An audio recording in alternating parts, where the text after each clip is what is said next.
గత 10 రోజులుగా అనేక రకమైన కార్యక్రమాలు చేస్తున్నారు. నిరసన కార్యక్రమాలు, దుర్గగుడి వెళ్లి కొబ్బరికాయలు కొట్టడం, నదిలో దిగి స్నానాలు చేయడం, ముస్లింలతో ప్రార్థనలు చేయించడం, ఇలా అనేక రకాల కార్యక్రమాలు చేస్తున్నారు. తన కుటుంబంతో సహా తన ఆఫీసులో అంటే ఒక దీక్షలాగా చేస్తున్న ఇలాంటి క్రమంలో పోతిరి మహేష్ తో పాటు పితాని బాలకృష్ణ పితాని బాలకృష్ణ కూడా అనేక కార్యక్రమాలు చేస్తున్నారు. ఆయన కూడా నిరసన గల విప్పుతున్నారు.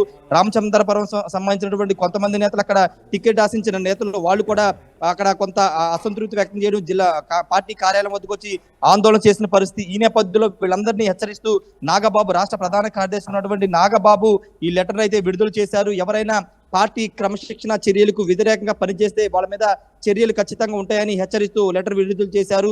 అంతేకాదు, ఇదంతా కూడా పవన్ కళ్యాణ్ ఒక ప్రజాస్వామ్య బద్దంగా ఆలోచించి పార్టీ కార్యవర్గంలో నిర్ణయించిన తర్వాత అభ్యర్థుల ఎంపిక చేశారు. కాబట్టి అందరూ పవన్ కళ్యాణ్ నిర్ణయాన్ని, పార్టీ అధ్యక్షుడి నిర్ణయాన్ని గౌరవించి పార్టీ కోసం పనిచేయాలంటూ ఆయన లెటర్ లో మెన్షన్ చేశారు.